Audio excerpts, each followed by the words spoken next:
Masih dari Kota Ambon Tribuners, APBD Perubahan 2022 Kota Ambon meningkat 43,8 miliar rupiah.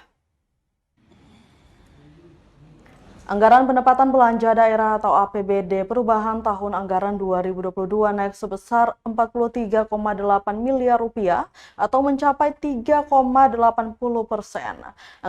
Anggaran itu telah ditetapkan dalam paripurna penyampaian kata akhir fraksi DPRD Kota Ambon dalam rangka rancangan peraturan daerah atau Ranperda tentang perubahan APBD tahun anggaran 2022, Senin 17 Oktober 2022. Penjabat Wali Kota Ambon Bodewin Watimena mengatakan peningkatan itu terjadi lantaran beberapa faktor.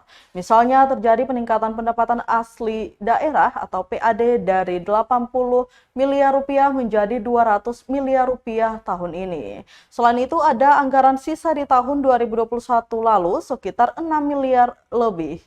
Anggaran tersebut kemudian ditambahkan pada APBD Perubahan 2022 ini. Diketahui rapat paripurna penetapan APBD Perubahan 2022 berlangsung di ruang rapat paripurna DPRD Kota Ambon dan dihadiri seluruh OPD serta anggota DPRD Kota Ambon.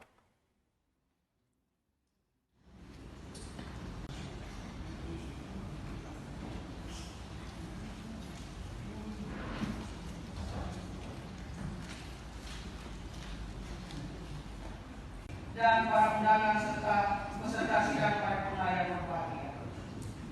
Assalamualaikum warahmatullahi wabarakatuh. Selamat siang dan salam sejahtera buat kita semua. Terjadi kenaikan tentu dipengaruhi oleh beberapa faktor. Pertama kan peningkatan PAD, ya kan? Jadi PAD kita yang awalnya itu 180-an miliar dinaik menjadi 202 miliar kalau tidak salah ya. Jadi ada peningkatan PAD, kemudian juga sisa anggaran lebih tahun lalu silpa ada 3 miliar atau 6 miliar lebih. Jadi ada beberapa komponen yang menyebabkan meningkatnya proyeksi pendapatan di perubahan APBD tahun anggaran 2022. Nah, itu semua masih dalam perencanaan untuk kita capai nanti di akhir 2022. Dan karena itu tadi DPRD mengingatkan pemerintah kota bahwa semua yang dianggarkan itu harus tercapai di akhir tahun anggaran 2022. Tapi ini memang target realistis kita, bukan target yang dibuat-buat. Nah, karena itu kita berharap bahwa minimal dengan APBD yang meningkat ini, yang pertama kan kita bisa bayar hutang pihak ketiga. Itu yang paling penting. Ya kalau syukur-syukur sisanya bisa kita gunakan untuk melakukan program-program pembangunan yang bisa menyentuh kebutuhan masyarakat. Ya seperti itu. Selain bayar hutang pihak ketiga, prioritasnya apa lagi untuk kenaikan ini, Pak? Ya proyek yang tertunda, tetapi juga soal inflasi.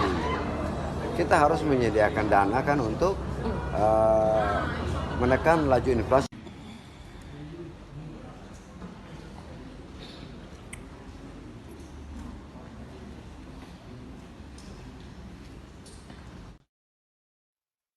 Terima kasih sudah nonton. Jangan lupa like, subscribe, dan share ya.